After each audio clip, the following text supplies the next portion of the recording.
Hi hello welcome to my channel. ఏం చేస్తున్నా అనుకుంటున్నారా? ఈరోజు అయితే నేనేం చేయట్లేదండి.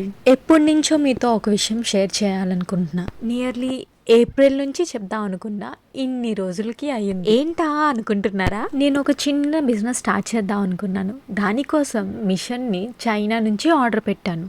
అది రావడానికి ఇన్ని మంత్స్ పట్టింది. ఫైనల్లీ మిషన్ ఇంటికి వచ్చేసిన తర్వాత చాలా బాగా అనిపించింది. బట్ అంతలోనే మిషన్ ఇంట్లోకి వెళ్ళనుంది. ఏం చేయాలా అని ఆలోచిస్తుంటే మేడ పైన పెడదామని అనుకున్నా. 900 kgs ఉన్న మిషన్ ని మేడపైకి ఎలా తీసుకెళ్లగలం? సో అందుకే క్రేన్ ని తీసుకొచ్చేసాం. మిషన్ వచ్చినప్పటి నుంచి నేనైతే మేడపైనే ఉండిపోయాను, ఎప్పుడు వస్తుందా నా మిషన్ పైకి అని. ఫైనల్లీ క్రేన్ అయితే తన పని తను చేయడం స్టార్ట్ చేసింది. కానీ క్రేన్ మిషన్ ని తీసుకొస్తుంటే నా టెన్షన్ ఉంది చూడండి. మిషన్ సేఫ్ గా పైకి వస్తుందా రాదా, ఏం జరుగుతుంది, అది ఎక్కడైనా పడిపోద్దా ఏంటి, బాబోయ్ చాలా టెన్షన్ వచ్చింది నాకైతే. నేను అయితే క్రేన్ వెయిట్ లిఫ్ట్ చేయడం ఇదే ఫస్ట్ టైం చూడడం, అది కూడా గ్రౌండ్ ఫ్లోర్ ఫస్ట్ ఫ్లోర్ దాటి టెర్రస్ పైకి 900 kgs మిషన్ని తీసుకొచ్చిందంటే అబ్బా చూడ్డానికి ఎంత బాగా అనిపించిందంటే అలాగే టెన్షన్ కూడా అనిపించింది.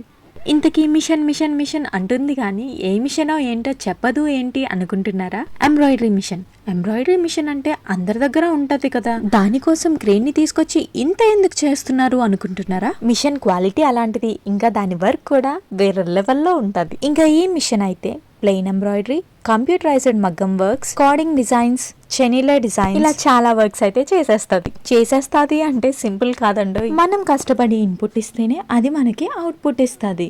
ఫైనల్లీ నా మిషన్ అయితే పైకి ఏ ప్రాబ్లం లేకుండా సేఫ్ గా చేరుకుంది. మిషన్ వచ్చేసింది అంటే అయిపోయింది అనుకుంటున్నారా? ఇంకా లేదండి, చాలా పని ఉంది. టెక్నీషియన్ రావాలి, అతను వచ్చి మొత్తం సెట్ చేయాలి, అతను వచ్చేలోపు మేము మిషన్ కోసం షెడ్ వేయాలి, ఇంకా చాలా వర్క్స్ ఉన్నాయి. సో మళ్ళీ మనం ఇంకో వీడియోలో కలుసుకుందాం. వీడియోని లైక్ చేయండి, షేర్ చేయండి, సబ్స్క్రైబ్ చేయడం మాత్రం మర్చిపోకండి. Thank you.